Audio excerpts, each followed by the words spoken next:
오늘은 마음이 서늘해졌다가 마지막엔 확 풀리는 이야기예요. 결혼 초 시어머니는 제게 분명히 말했죠. 며느리는 남이야. 겸상도 금지였고 늘 찬밥이었어요. 그런데 어느 날 갑자기 태도가 바뀌었죠. 손수 반찬을 밀어주고 전화를 걸어 안부를 묻고 딸처럼을 입에 달고 살았어요. 이유가 있었어요. 신장이식. 제 몸 한쪽을 내놓으라 했죠. 그날 남편과 저는 우리 식탁의 자리를 새로 정했습니다. 끝까지 들으시면 왜 사이다인지, 왜 눈물이 마르는지 아실 거예요. 결혼 전엔 큰 문제 없었어요. 까칠하진 않았고 따뜻하다고 하기도 애매했죠. 그냥 무난한 어른 그 정도였어요. 상견례도 매끄러웠고 결혼식 날 큰절 올리며 마음이 벅찼어요. 이제 한 식구구나, 진짜 가족이구나, 그렇게 믿었죠. 며칠 뒤 인사차 시댁에 갔을 때였어요. 식사 후 제가 접시를 닫고 있는데 시어머니가 고개를 살짝 돌리며 툭 던졌어요. 며느리는 딸 아니야. 같이 살아도 남이야. 가족 흉내 내지 말자. 말투가 가벼웠냐고요? 아니요. 단정했고 차갑고 칼끝 같았어요. 저는 순간 말문이 막혔죠. 지금 이게 무슨 소리지? 마음속에서 무언가 턱하고 내려앉는 느낌이었어요. 내 가족은 친정이고 우린 남이다. 그 말이 모처럼 박히더라고요. 그날 이후 벽이 생겼어요. 눈빛엔 경계가 깔려 있었고 저는 늘 식탁의 가장자리, 사진박 사람 같았죠. 남편은 중간에서 눈치를 받고 저는 애써 웃어 넘겼어요. 예, 어머니. 알겠습니다. 말은 그렇게 했지만 속은 울렁거렸죠. 그래도 처음이니 그러려니 했어요. 처음엔 누구나 어색하고 사람도 서서히 가까워지는 거니까요. 하지만 다음 만남에서도 똑같았어요. 따뜻한 말 대신 성급기, 환대 대신 규칙, 정 대신 예만 강조됐죠. 얘가 나쁜 건 아니에요. 그런데 얘가 울타리가 되면 괜찮지만 굴레가 되면 숨이 막히잖아요. 그때 저는 어렴풋이 알았어요. 아, 이 집에선 내가 계속 외부인일 수도 있겠구나. 그래도 포기하진 않았어요. 웃고 묻고 도왔어요. 함께 밥을 차리고 어른들 말씀에 맞장구 치고 제가 할게요 하고 손을 들었죠. 마음은 스며드는 법이니까요. 그런데 그 다음 장면이 제겐 척금이었어요. 주말마다 전화가 왔어요.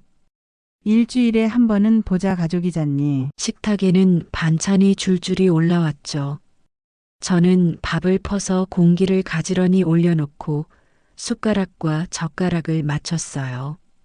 그때 시어머니가 제 공기를 싹 들더니 싱크대 위로 내치듯 올려두는 거예요.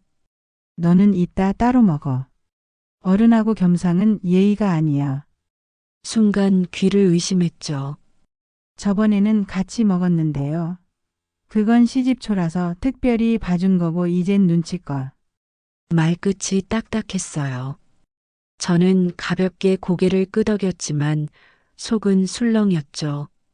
그럼 방에서 쉬고 있을게요. 어딜 들어가. 옆에 서 있어. 반찬 떨어지면 채우고 물도 떠오고. 저는 의자를 반쯤 빼다 다시 밀어 넣었어요. 팔짱 낀 신누이가 말끝을 꺾으며 거들었죠. 요즘 며느리들이 왜 욕먹는지 알아? 어른상을 어찌같이 앉아. 저는 조용히 숨을 모아 말을 골랐어요. 아가씨, 저도 남의 집 귀한 딸이에요. 어른 예는 지키지만 사람 예도 지켜야죠. 그때 현관문이 열리며 남편이 들어왔어요. 분위기를 보고는 바로 서슬이 서더라고요. 엄마, 이건 아니에요. 같이 먹읍시다. 시어머니는 뒷목을 짚으며 억울하다는 표정을 지었고 저는 그날 숟가락을 내려놓고 나왔어요. 그 뒤로 한동안 시댁을 쉬었죠. 시간이 지나 사과가 오긴 왔어요. 앞으로 그러지 않겠다. 말은 쉬워요. 마음이 달라야 바뀌죠. 명절에 다시 모였을 때 알았어요.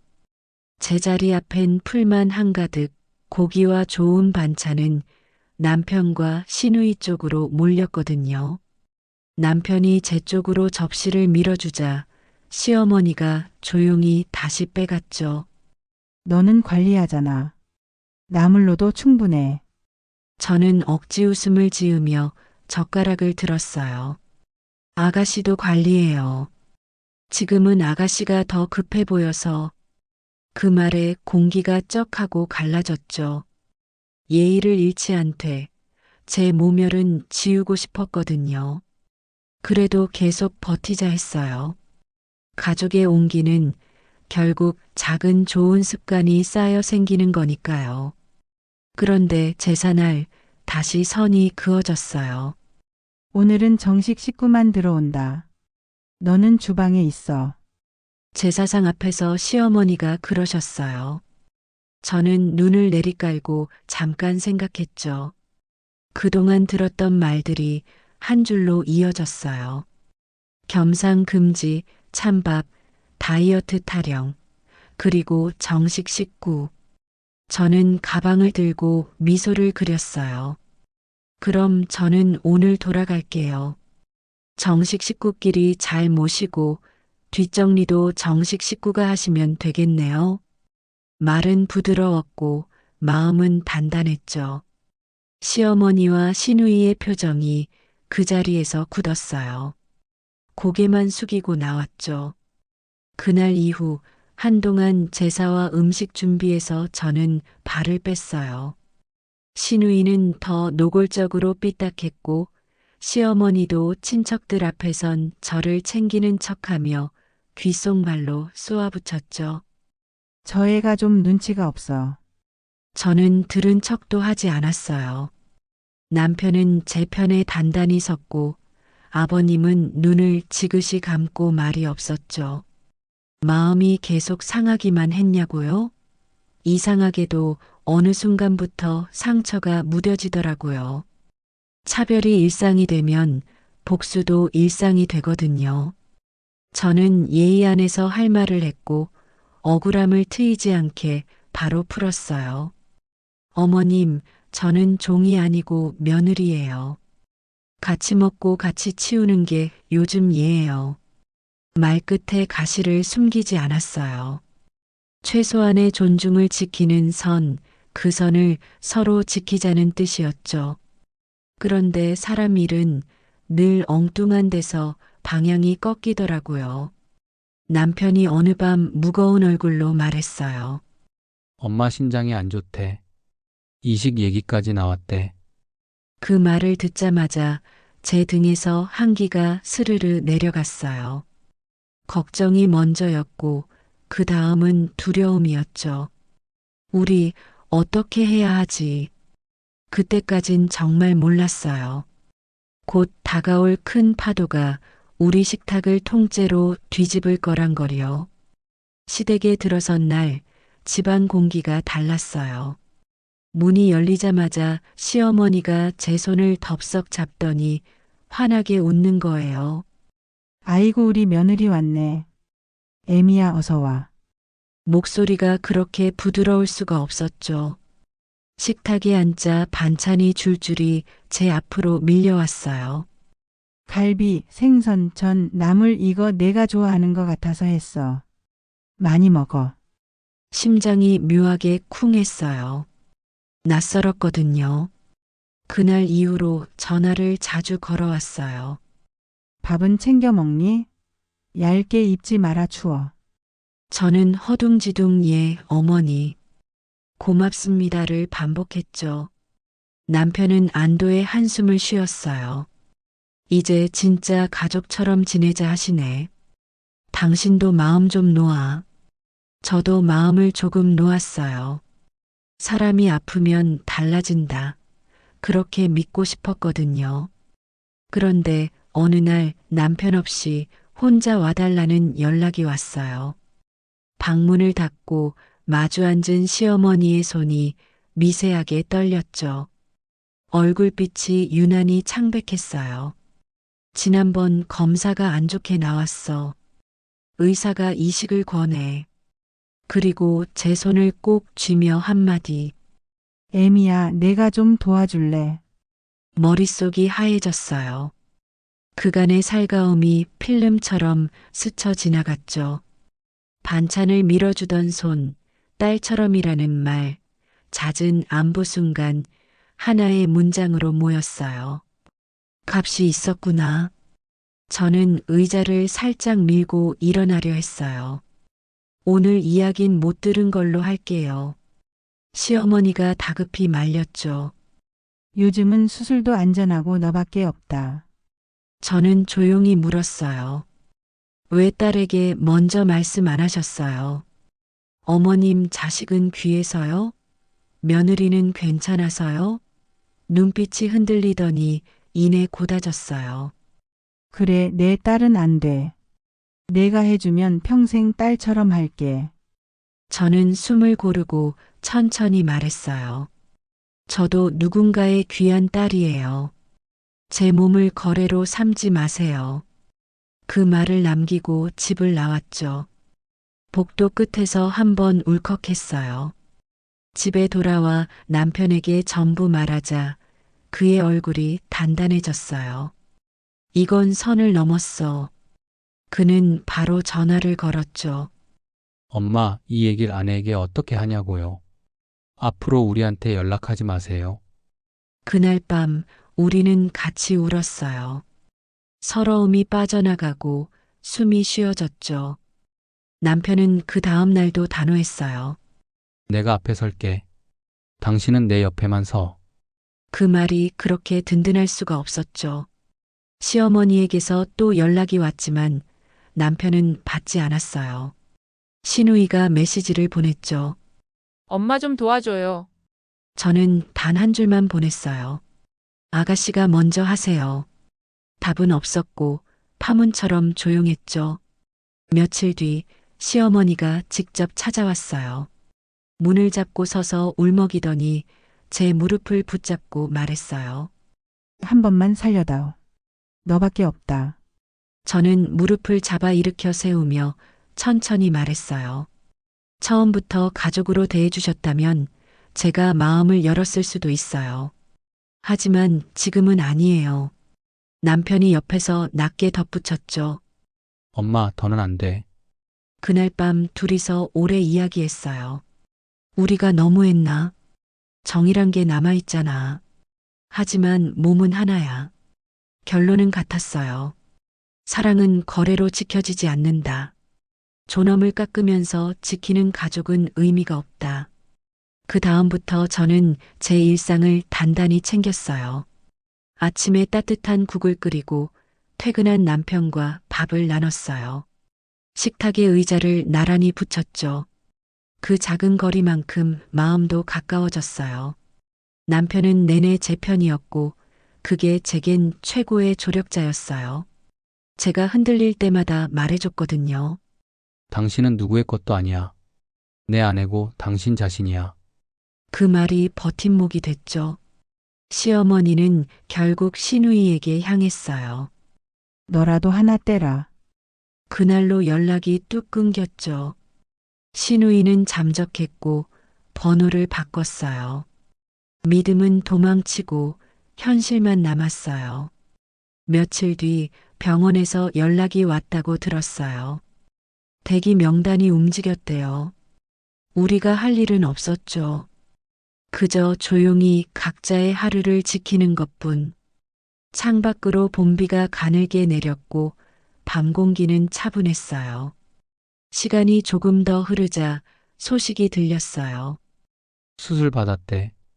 남편이 짧게 말했죠. 저는 창틀에 팔을 괴고 하늘을 봤어요. 비가 그치고 구름 사이로 옅은 빛이 새더라고요. 안도와 허망함이 함께 왔어요. 어쩌면 우리 가족의 마지막 끈이 그날 완전히 끊어진 걸지도 몰라요. 그래도 마음 한켠에서 희미한 바람이 불었죠. 이제 우리 식탁만 지키자. 남편은 휴대폰을 뒤집어두고 말했어요. 앞으로도 이렇게만 살자. 당신 웃게.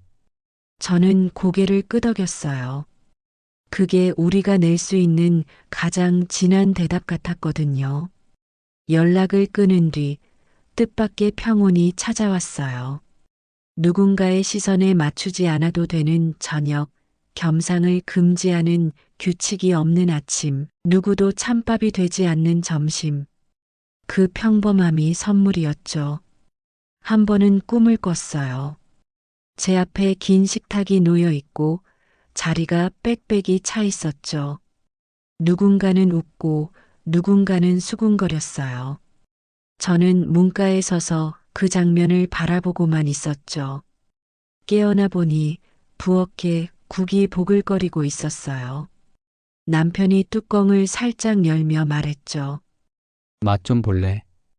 저는 국자에 담긴 국을 후후 불었어요. 입 안으로 따뜻함이 퍼졌죠. 그 온기가 눈물샘까지 데워 올랐어요. 그동안 쌓였던 분노가 그 온기에 녹아내리는 느낌이었죠. 그래도 분노는 한 번 터져야 끝나요. 거실에서 남편과 마주 앉아 솔직히 말했어요. 나 많이 서러웠어. 겸상도 못하게 하던 날 바닥에 내 그림자만 남은 것 같았어. 남편이 제 손을 감싸쥐며 숨을 길게 내뱉었죠. 미안해. 이제는 내가 지킬게. 그 말을 듣는 순간 가슴속 단단한 덩어리가 우르르 무너졌어요. 울음을 꾹 참고 살았는데 그날은 숨기지 않았어요. 울고 쉬고 다시 웃었어요. 순간 알겠더라고요. 사랑은 상대를 내 편으로 만드는 게 아니라 내가 그 사람의 편이 되는 거라고. 남편이 제 편이 됐을 때 저는 저 자신 편이 될 수 있었어요. 그제야 선을 제대로 그을 수 있었죠. 무례를 막는 선, 존엄을 지키는 선, 사랑을 보호하는 선. 거절은 무례가 아니었어요. 상처 위에 치는 방패였어요. 시간이 약이었어요. 상처는 아물고 흉은 남되 아프지 않게 만져졌죠. 이제 우리 집 식탁은 간단해요. 의자 둘, 그릇 둘, 국 한 냄비, 김치 한 접시. 그런데 이상하죠. 그런 소박한 상이 가장 푸짐해 보여요. 당신 더 먹어. 당신 먼저. 서로의 그릇을 채워주고 남은 건 함께 나눠요. 겸상이 금지된 식탁은 이제 없어요. 찬밥은 사라졌고 자리는 늘 넉넉해요. 가끔 낯선 번호가 울려도 우리는 눈을 마주치고 고개를 살짝 젓죠. 말없이 같은 뜻을 확인하는 거예요. 어느 저녁 창문을 열었더니 바람이 스르르 들어왔어요. 바람은 말을 하지 않죠. 대신 방향을 알려줘요. 저는 그 바람을 따라 마음의 가구를 조금 옮겼어요. 더 가까이, 더 따뜻하게. 가족은 피로만 이어지지 않는다는 걸 이제 압니다. 태도와 기억이 가족을 만들고 존중이 그 가족을 오래 서게 하죠. 제게 필요한 건 거래의 약속이 아니라 서로를 귀하게 여기는 습관이었어요. 그 습관을 오늘도 차려요. 국을 끓이고 그릇을 데우고 먼저 앉아 기다려주는 마음. 그 마음이면 충분해요. 가족은 계약이 아니고 사랑은 거래가 아니에요. 겸상은 예의가 아니라 옹기였고 거절은 무례가 아니라 존엄이었죠. 선은 미리 그어 남을 막는 게 아니라 상처가 더 깊어지지 않게 우리를 보호하려고 긋는 거더라고요. 처음부터 사람을 귀하게 대하면 끝에서도 사람은 곁에 남아요. 귀함을 잊는 순간 자리는 비고 밥상은 식어요. 그 집 식탁엔 자리표가 있었고 제 그릇은 늘 비었죠. 이제 우리 식탁엔 자리표가 없어요. 먼저 앉은 사람이 먼저 웃고 늦게 온 사람도 같은 그릇을 받아요. 따뜻함은 그렇게 돌아와요. 천천히 그러나 확실하게. 당신 식탁은 어떠세요? 겸상을 못하던 밤이 있었나요? 댓글로 당신 자리의 이야기, 그리고 지키고 싶은 선을 들려주세요.